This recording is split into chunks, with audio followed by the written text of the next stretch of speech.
এত বড় পৃথিবীতে, এত বড় পৃথিবী বলতে আমি এত কিছু বুঝাইতে চাচ্ছি। এত বড় ঢাকা শহর।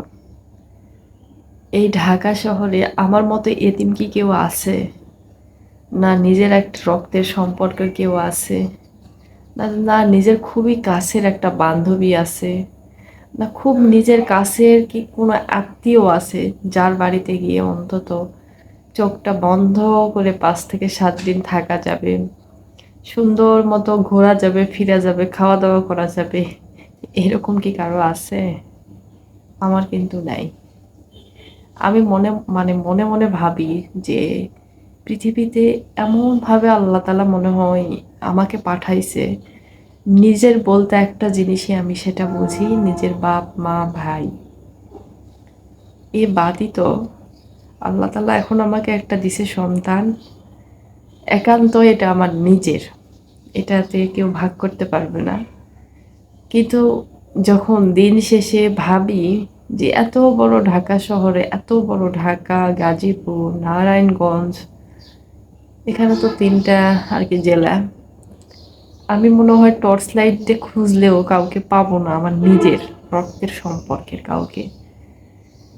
মাঝে মাঝে না খুব হতাশ হই, কারণ বাড়িতে এখান থেকে তো বাড়ির রাস্তা প্রায় ৭-৮ ঘন্টার পথ।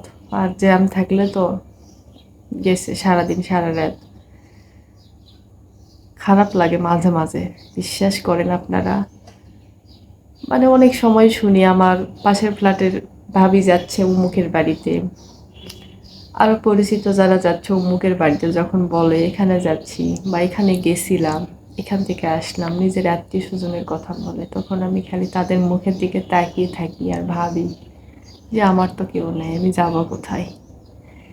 একান্তই বেশি খারাপ লাগলে ফুটপাত হচ্ছে আমার জীবনের সঙ্গী। আমি ফুটপাতে হাঁটি, ফুটপাতের মানুষজন দেখি, এটাই হচ্ছে আমার সান্ত্বনা। এই সান্ত্বনা নিয়ে আমি বাসায় ঢুকি, বাসায় ঢুকে আমি আমার বাচ্চাকে বলি যে এই পৃথিবীতে একমাত্র আমার আপনজন, আমার বাপ মা ভাই, আমার স্বামী, আমার বাচ্চা, এই কয়টা ছাড়া আমার আপনজন বলতে এই পৃথিবীতে কেউ নাই। এই পৃথিবীটাই হচ্ছে স্বার্থপর, কারণ যেখানে স্বার্থ আছে সেখানেই সবাই হুমড়ি খেয়ে পড়ে। আর সত্যি মাঝে মাঝে নিজের কাছে একটা প্রশ্ন করতে খুব ইচ্ছা জাগে যে পৃথিবীতে আসলে অনেক কিছুরই প্রয়োজন, নিজের আপনজনটা থাকা কিন্তু খুবই দরকার। কখনোই একটা মানুষ কিন্তু পৃথিবীতে নিজের আপনজন ছাড়া বাঁচতে পারে না। তো সেরকম আমার কাছেও মনে হয় এই ঢাকা শহর বলেন আর গাজীপুরই বলেন আর নারায়ণগঞ্জই বলেন, যেখানেই একটা কেউ যদি নিজের আপনজন থাকতো, কিছুটা হলেও হয়তো বা শান্তি পাইতাম, যাইতাম। একদিনের জন্য হলেও হয়তো বা যাই থাকতে পারতাম শান্তি মতো, বাচ্চাটাকে হয়তো বা তাদের কাছে দিয়ে শান্তি মতো থাকতে পারতাম, যে বাচ্চাটা আমার, তারা দেখতেছে আমি আমার মতো আছি। কিন্তু ওই অপশন থেকে কারা কারা বিরত বলেন তো? আমি তো বঞ্চিত, সেটা আপনাদেরকে বলেই দিচ্ছি। তা আল্লাহ তাআলা অনেক ভালো হয়তো বা কপাল আমার দিছে বিধায় কেউ নাই। কিন্তু প্রতিটা মুহূর্তে না, কিছু কিছু সময় আমি ভাবি, যখন বিশেষ করে আমার বাচ্চা বলে যে চলো বাহিরে যাব, পাল্টা যদি তাকে আমি জিজ্ঞাসা করি বাহিরে তুমি কোথায় যাবে, তখন সে বলে কি বাজারে যাব। কারণ কেউ নাই তো এখানে, কোথায় আর যাবে সে? তার কথাই হচ্ছে বাহিরে বলতে সে বোঝে হচ্ছে বাজার। আমি বাহির বলতে বুঝি হচ্ছে রাস্তার ২ ধারে যে দোকানপাট বসে, ফুটপাতের অনেক মানুষজন থাকে সেটা। আর আমার বাচ্চা বোঝে হচ্ছে বাহির বলতে বাজার, সে বাজারে যাবে, এটা সেটা খাবে, মন ভালো হবে, বাসায় আসবে। এই হচ্ছে আমার জীবন। তা আমার মতো এরকম জানি না কার কার কপাল।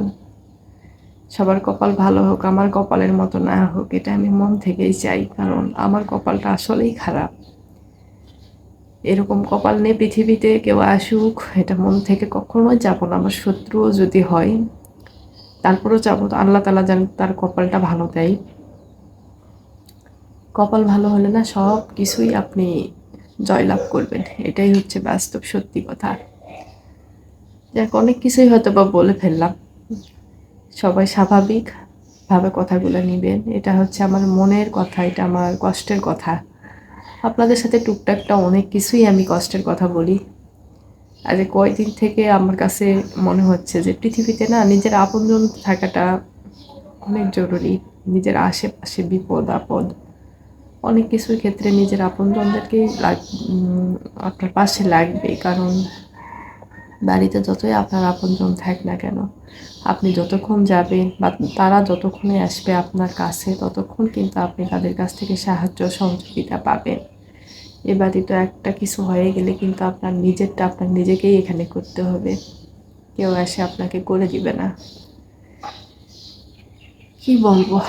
কপাল খারাপ। আমার মতো যেন কারো না হয়। সবাই ভালো থাকুন, সুস্থ থাকুন। সবাই আমার জন্য দোয়া করবেন। পাশাপাশি বাংলাদেশের পরিস্থিতি এখন এতটাই খারাপ, বন্যা। তাদের জন্য সবাই দোয়া করবেন। যখনই দেখি তখনই খুব কষ্ট লাগে। যে যতটুকু পারবেন তাদের জন্য সহযোগিতা করেন। আজকের মতো বিদায় নিচ্ছি। ইনশাআল্লাহ পরের কোনো ভিডিওতে আবারও কথা হবে। আল্লাহ হাফেজ।